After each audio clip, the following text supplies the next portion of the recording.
The HOA President illegally trespassed on my property and butchered my 200-year-old white oak tree. All because a few dry leaves were falling into her pristine swimming pool. She stood on the stump laughing and told me, "See, I told you I would fix the problem." She thought she had just cut down a piece of firewood. She didn't realize that the tree she destroyed was a designated heritage species, protected by state law. And she definitely didn't know that the fine for cutting it down wasn't a few $100. When I handed her the court notice for $1 million, the color drained from her face and her life fell apart. My name is Alex. The house I live in isn't just a building made of bricks and mortar. It was bought by my grandfather back in 1980. It's a family legacy. But the real jewel of the property wasn't the house itself. It was the backyard. Specifically, a massive, majestic white oak tree that stood near the fence line. That tree was over 200 years old. It was there before the house, before the neighborhood, before any of us. For decades, that tree provided shade and beauty. But then, Linda moved in next door. Linda wasn't just a neighbor. She was the newly elected HOA president, and she let everyone know it. She was the type of person who hated nature. She believed grass should look like plastic, and trees belonged in pictures, not yards. The war started when Linda built a swimming pool right up against my property line. In the autumn, the wind would blow, and inevitably a few leaves from my oak tree would drift over the fence and land in her pool. It was nature. It happens. But to Linda, this was a declaration of war. Last week, she pounded on my front door like she was the FBI. I opened it to find her face red with rage. "That stupid tree of yours," she screamed. 3 leaves. I found 3 leaves in my skimmer basket today. I want that thing cut down immediately." I try to be reasonable. "Linda, that tree is 2 centuries old. It's on my property.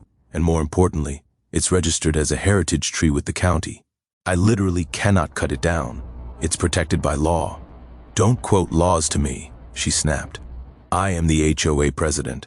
I make the rules here. If you don't get rid of it, I will hire a crew and rip it out by the roots myself." I looked her dead in the eye. "Linda, if you or anyone you hire steps 1 foot on my land, I will call the police for trespassing. Do not touch my tree." She stormed off, muttering threats. I thought that was the end of it. I thought even she wouldn't be stupid enough to commit a felony over some leaves. I was wrong. 3 days later, I was at work when my phone buzzed. It was a motion alert from my backyard security camera. I was in a meeting, so I swiped it away thinking it was just a squirrel. When I drove home that afternoon, I felt a strange pit in my stomach as I turned onto my street. The skyline looked different. There was a gap in the sky where the branches used to be. I pulled into my driveway and ran to the backyard. I stopped dead in my tracks. My knees almost gave out. My grandfather's tree was gone. The massive trunk lay horizontally across my lawn, severed at the base. Sawdust covered the grass like snow. Branches were scattered everywhere. The smell of fresh-cut wood was overwhelming. It was a massacre. And there, standing next to the massive stump, was Linda. She was on her phone laughing. "Yes, I finally got rid of the eyesore." She was saying to someone, "Now my pool will stay clean." She noticed me and gave me a smug, triumphant smile. "See, Alex? I told you I'd take action. You can thank me later for cleaning up your yard. I'll even send you the bill for the labor." My blood boiled. I wanted to scream. I wanted to drag her off my property, but I clenched my fists and took a deep breath. I knew that reacting with anger now would only help her. I needed to be smart.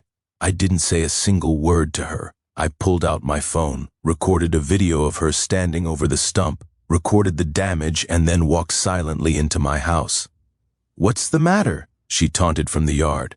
"Cat got your tongue. Next time, listen to your president." She didn't know that silence is the loudest weapon. I wasn't calling the police. Not yet. I was calling a certified arborist and the most ruthless property lawyer in the state. For the next 48 hours, Linda walked around the neighborhood with her chest puffed out. She thought she had won. She thought I was too scared to fight back. Meanwhile, a storm was brewing. I hired the city's top arborist. He came out and documented everything. He measured the diameter of the stump, verified the age of the tree rings, and confirmed the species. When the report came back, my lawyer sat me down. He had a terrific grin on his face. "Alex," my lawyer said, "this wasn't just a tree. This was a healthy, mature white oak. In the landscaping world, a tree of this size and age is irreplaceable. To attempt to replace it or calculate its value, we are looking at a base value of $80,000. I nodded. "That's a lot." "I'm not finished," the lawyer chuckled. "In our state, we have something called tree law, specifically a statute regarding timber trespass. If someone cuts down a tree on your land maliciously, which she admitted to doing, the court awards treble damages." "Treble?" I asked. "Triple," he said. 3 times the value.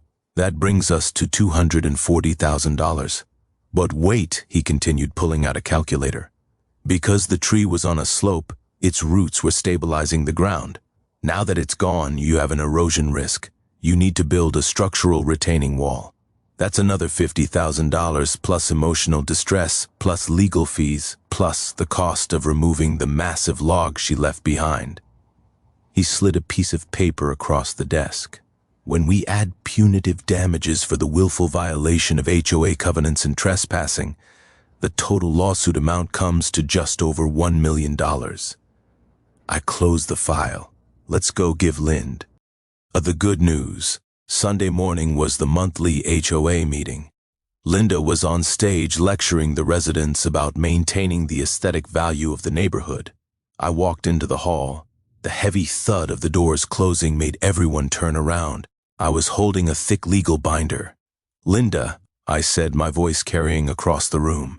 "Oh look," she sneered into the microphone. "It's Alex. Did you finally come to pay me for the tree removal service?" "No," I said, walking straight up the center aisle. "I'm here to pay you back." I walked up to the stage and slammed the legal notice onto the table in front of her. "You have been served," I announced. "What is this nonsense?" She picked up the paper, laughing, but as her eyes scanned the first page, the laughter died. Her hands started to shake. Her face went pale white. $5,500 million, she stammered. "Are you insane?" "It was just a piece of wood. It was a protected heritage tree," I said, speaking into the microphone so the whole room could hear. "And because you trespassed to cut it down, you committed a felony. This is a lien notice." "A lien," she whispered. "Yes," I explained calmly. "We have placed a lien on your property until you pay the damages listed in this lawsuit. Your house, your car, and that precious swimming pool of yours technically belong to me." The room went dead silent. Linda panicked. She looked at the other board members. "Help me. The HOA will cover this, right?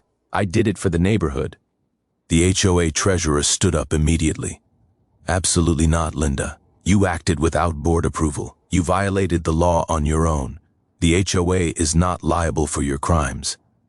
Linda collapsed into her chair, sobbing. She realized in that moment that her arrogance had cost her everything.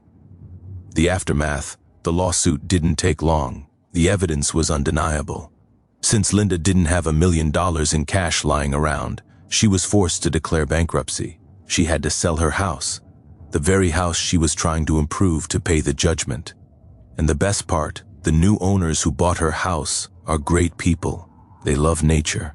With the settlement money, I planted 10 new saplings along the property line. Linda now lives in a small apartment complex across town. I hear it doesn't have a yard or a pool or any trees. Karma doesn't always happen immediately, but when it hits hard. She thought she was above either law, but she learned $1 million lesson today. We expose entitled people every single week on this channel. Make sure to subscribe and turn on notifications so you never miss a moment of justice. See you in the next video.